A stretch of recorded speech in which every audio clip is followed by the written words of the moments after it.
ఆడవాళ్ళందరికి 2500 ఇస్తామన్నారు. పడ్డదా చంద్రుతులు ఎవరికైనా ఒకరికి? జర పడ్డోళ్ళు ఎవరైనా ఉంటే శైలా పట్టుని పడ్డోళ్ళు 2500 పడనోళ్ళు శైలా పట్టరు చూస్తా ఒకసారి. పడనోళ్ళు పర్లేదా? మరి ఇప్పుడు ఎంత బాకీ పడ్డట్టు కాంగ్రెస్ పార్టీ? 4 నెలలు అయిపోయి 5వ నెల పడ్డది. అంటే ఒక్కొక్క చెల్లెకు 4 నెలలు ఇంటూ 2500 అంటే ఎంత చెల్లె?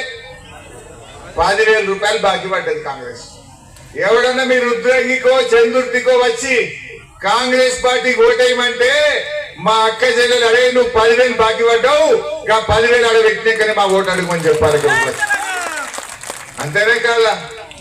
మా అవ్వ నవ్వుతుంది. ఇంకా అవ్వ తాతలకు కూడా మోసం చేసింది. ఏం చెప్పిండ్రు? ఇప్పుడైతే 2,000, మేము వస్తే 4,000 పింఛన్ ఇస్తామన్నారు. పడ్డదా అవ్వ? 4,000 వచ్చిందా? ఇవాళ ఆలోచన చేయండి.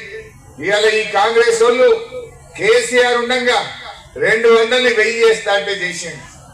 మళ్ళా గెలిస్తే 1000 2,000 చేస్తా అంటే చేసిండు. వీళ్ళేమన్నారు? మేము 4,000 చేస్తామన్నారు. ఎవరికైనా వచ్చినాయా అమ్మ 4,000? ఎవరికైనా వచ్చినాయా 4,000? రాలే. అందువల్ల నేను ఒక మాట కుల్లా చెప్తా. 4,000 పడ్డోళ్ళంతా కాంగ్రెస్ పార్టీ కొట్టేయింది, పడనోళ్ళంతా కారు గుర్తుకు వినోదన్న కొట్టేయింది. ఇక లోనిరా ఇంకెందుకు? అప్పుడు ఆ 4,000 ఎట్లా పడేదో నేను అసెంబ్లీగా ఈ కాంగ్రెస్ వాళ్ళని మెడలు వంచి ఆ 4,000 మీకు వైటెడ్ చేసే జిమ్మేదాన్ని నేను తీసుకుంటాను. మొదటిది మహాలక్ష్మి మోసం, రెండవది అవ్వతాతలకు 4,000 మోసం, ఇక మూడవది కేసీఆర్ ఎకరానికి 10,000 ఇస్తుండు, మేము వస్తే 15,000 ఇస్తానడు పుణ్యాకు. వచ్చినాయా 15,000 కన్నా? వచ్చినాయా రైతు భరోసా? ఇంకా ఘోరం ఏంటంటే ఇది నేను కొత్తగూడెంలో మాట్లాడండి. ఇక మే 9వ తారీఖు కల్లా ఆ 5 ఓటు కోసం వచ్చిన ఇంతకుముందు మన తెలంగాణ ఆడబిడ్డలు ఇద్దరు మాట్లాడారు, తూల ఉమ్మక్క గారు, అదేవిధంగా అరుణ గారు. వీరు ఇప్పుడు జిల్లా పరిషత్ చైర్మన్, అంత క్రితము జిల్లా పరిషత్ చైర్మన్ మన తూల ఉమ్మ గారు. ఒకటే విషయం, ఒక ఎంపీ అనేవాడు, ఒక ఎంపీ గెలిచిన తర్వాత కేంద్ర ప్రభుత్వం ఢిల్లీ నుండి ఆ జిల్లాకి ఏమి పనులు చెయ్యాలని చెప్పి పని చెయ్యాలి. ఎందుకంటే తను మీరు ఢిల్లీకి పంపి పార్లమెంట్ లో కూర్చొని తన నియోజకవర్గానికి, తన జిల్లాకి, తన రాష్ట్రానికి పని చేసేయడానికి ఢిల్లీకి ఓట్లేస్తాను. నేను గెలిచిన 5 సంవత్సరాలు మీరు గెలిపించారు 2014లో. అప్పుడు తూల ఉమ్మక్క గారు జిల్లా పరిషత్ చైర్మన్. నేను ఎన్ని మీటింగ్లకు హాజరని చెప్పి ఆవిర ముందే నేను అడుగుతున్నా. నేను ఎక్కడో సాటుగా మాట్లాడతలేను. జిల్లా పరిషత్ చైర్మన్ గారి ఛాంబర్ లో నేను కరీంనగర్ కు వచ్చినప్పుడల్లా ఆవిడ దగ్గర పోయేది, జిల్లా పరిషత్ మీటింగ్ లో హాజరయ్యేది. మన పనికి ఆహార పథకానికి డబ్బులు కరెక్ట్ గా కడతాన్రా కడతలేదా అవి ఢిల్లీ నుండి వస్తాయి. అదే విధంగా మన అంగన్వాడీలో ఎక్కువ నేను టైం కూడా తీసుకోను, మిమ్మల్ని ఇబ్బంది పెట్టను. ఈ రాష్ట్రంలో ఒకవైపు ఎండలు మండుతున్నాయి, ఇంకొక వైపు కాంగ్రెస్ వల్ల బీజేపీ వల్ల మోసపూరిత మాటలు వింటుంటే ప్రజల గుండెలు కూడా మండుతున్నాయి.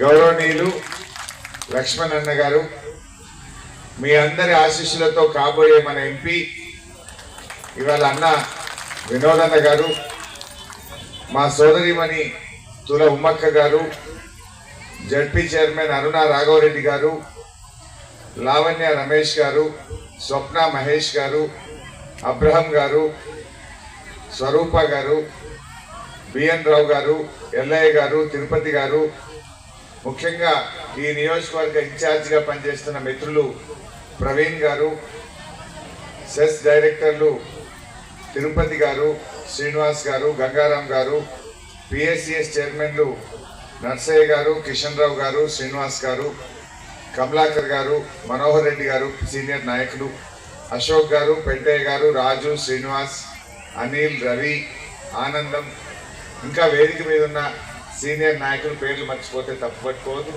వేదిక మీద ఉన్న పెద్దలు, చందుర్తి రుద్రారం గ్రామ మండలాల నుంచి వచ్చిన మా అక్క రుద్రంగి చందుర్తి మండలాల నుంచి వచ్చిన అక్క చెల్లెలకు అన్నదమ్ములందరికీ ఏం చేసిందంటే బాండ్ పేపర్ల మీద రాసిచ్చింది. 6 గ్యారెంటీలు, 13 హామీలు మేము రాగానే 100 రోజుల్లో అమలు చేస్తామని చెప్పి మీ అందరికి బాండ్ పేపర్ రాసిచ్చి మీ చేతులలో పెట్టింది. ఏమైనా నాయన 100 రోజులైంది, ఇంకెప్పుడు ఇస్తావురా నాయన అంటే ఇప్పుడు చేతుల్లో పట్టేసి ఇప్పుడు ఏమంటుండ్రు, మొన్ననే వచ్చినాం కాదే 5 నెలలే అయింది, జరాగు రని సన్నాయి నొక్కులు కొడుకులు. అప్పుడేమో 100 రోజుల్లో చేస్తామన్నారు, మొదటి సంతకం పెట్టమన్నారు, కుర్చీలో కూర్చోగానే 2 లక్షల రుణమాఫీ అన్నారు. అయినా చెల్లెవాళ్ళకన్నా ఒక్కరికన్నా 2 లక్షల రుణమాఫీ అయిందా? ఇవాళ రేపు టీవీ పెడితే ఈ రేవంత్ రెడ్డి ఏం మాట్లాడుతుండు, అయితే తిట్లు లేకపోతే దేవుని మీద ఒట్లు. ఏమన్నా ఉన్నాయా? ఒక్కటన్నా పనికొచ్చే పని ఉన్నదా? మన వెంబలాడ రాజన్న బతికిపోయింది, యాడి పోతాడు దేవుని మీద ఒట్టు పెట్టుండు. ఇంకా పుణ్యాత్ముడు వెంబలాడకి రాలే, వస్తే ఇక్కడ కూడా ఈ రాజన్న మీద కూడా ఒట్టు పెట్టుండే. ఒట్లు తప్ప ఎందుకు పెడుతున్నావు బిడ్డ ఈ ఒట్లు అంటే నీ బాండ్ పేపర్ బౌన్స్ అయిపోయింది. బాండ్ పేపర్ ఏమని రాసిండు, 100 రోజుల్లో 6 గ్యారెంటీలు ఇస్తామన్నారు. ఇప్పుడు బాండ్ పేపర్ బౌన్స్ అయింది, జనం తిరగబడుతున్నారు, కాంగ్రెస్ పార్టీకి ఎవడు ఓట్లేసేటట్టు లేడని ఇప్పుడు యాడికి పోతాడు దేవుళ్ళ మీద ఒట్లు పెట్టుండే. ఇంకా ఆయన పుణ్యాత్ముడు వెంబడాడ రాలే, వస్తే రాజన్న మీద కూడా ఒట్లు పెట్టుండే. నాయన ఇదికు రాకును, మా రాజన్న అంటే మా అందరికి ఇంటి దైవం, మా అందరికి చాలా ఇంటి దైవం, అందరికి ఇష్టమైన దైవం. గాయన మీద కూడా మళ్ళా నీ ఓట్ల కోసం, నీ జూటా మాటల కోసం రాజన్న దేవుడిని వాడుకోకు రేవంత్ రెడ్డి అని చెప్పి మనవి చేస్తా ఉన్నాం. ఏమంటుండ్రు అక్క కాంగ్రెస్ వాళ్ళు, 6 అయిపోయినాయి అంటూ అయినా 5.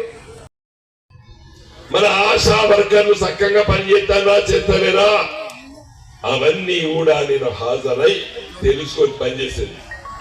ఇప్పుడు మా అరుణమ్మ చెప్పింది, 5 ఏళ్లలో ఒక్కసారి కూడా హాజరు కాని ఎంపీ మన బండి సంజయ్ గారు, ఒక్కసారి కూడా హాజరు కాదని చెప్పి మరి జిల్లా పరిషత్ చైర్మన్ అరుణ గారు అన్నారు. మొన్న విజయమ్మ గారు కరీంనగర్ జిల్లా పరిషత్ చైర్మన్ ఇట్లా మాట్లాడి, అదే విధంగా జగిత్యాల జిల్లా పరిషత్ చైర్మన్ సోదరుమని కూడా అదే విధంగా మాట్లాడి, ఇక్కడ ఎంపీలు ఇద్దరు స్వరూప గారు, అదే విధంగా లావణ్య గారు. ఇంకా ఆయన జిల్లా పరిషత్ మీటింగ్ లో హాజరు కానోడు ఎంపీపీ మీటింగ్ హాజరైంది నేను అనుకోవడం లేదు. నేను హాజరైనా ఒక్కసారి సంవత్సరానికి అప్పుడప్పుడు హాజరైనా. ఎందుకంటే మీ సమస్యలు, ప్రజల సమస్యలు తెలుసుకోవాలంటే ఇలా తెలుసుకునేటువంటి ఆలోచన ఉండాలి. బండి సంజయ్ గారు, మోడీ గారు ప్రధానమంత్రి, చాలా మంది మోడీకి ఓటు వేయాలి. గులాబీ జెండా ఎంపీలు ఇలా చాలా అవసరం ఉన్నారు ఢిల్లీలో. మన హైదరాబాద్ నగరం కాంగ్రెస్ వాళ్ళు చేసే పెద్ద పొరపాటు తెలంగాణ ఇచ్చినప్పుడు ఉమ్మడి రాజధానిగా పెట్టిరు. 10 సంవత్సరాలు హైదరాబాద్ లో ఇద్దరు చంద్రబాబు నాయుడు గెలిస్తే, చంద్రబాబు నాయుడు శిష్యులు ఎవరు? రేవంత్ రెడ్డి. ఆయన ఇక్కడ ముఖ్యమంత్రి ఉన్నాడు, రేపు ఈయన కూడబలుకొని మన బడే బాయ్ ఎవరు మోడీ దగ్గర పోయి మరో 10 సంవత్సరాలు రాసుకుంటే మన హైదరాబాద్ మీద సంపూర్ణమైన హక్కులు మనకు ఉండవు. గులాబీ జెండా మాత్రమే కొట్లాడుతుంది. బండి సంజయ్ మాట్లాడరు, కాంగ్రెస్ ఎంపీలు మాట్లాడరు, ఎందుకంటే వాళ్ళ జాతీయ పార్టీ వాళ్ళు చెప్తే విలీనాలి. నువ్వు కొత్తగా ఇచ్చిందేమి లేదు. కేసీఆర్ ఒక్కసారి ఇచ్చిందా, 2 సార్లు ఇచ్చిందా చెల్లె? 11 సార్లు ఇచ్చింది. 72,000 కోట్ల రూపాయలు రైతు బంధు కింద 11 సార్లు ఇచ్చిండు మన కేసీఆర్. అదే కరోనా వచ్చినప్పుడు వరుసగా 2 ఏళ్లు కరోనా వచ్చింది. కరోనా కష్టకాలంలో కూడా మంత్రులకు, ఎమ్మెల్యేలకు జీతాలు బంద్ పెట్టిండు, అన్ని ఖర్చులు బంద్ పెట్టిండు. కానీ మా రైతులకు మాత్రం టైం మీద ఎకరానికి 10,000 రైతు బంధు ఇచ్చిండు కేసీఆర్. ఏం పుట్టింది కాంగ్రెస్ వాళ్ళకి? 5 నెలలైనా రైతు బంధు ఇయ్యే చేత గాని ఈ దద్దమ్మ కాంగ్రెస్ పార్టీకి ఓటేయాలన్నా మనం?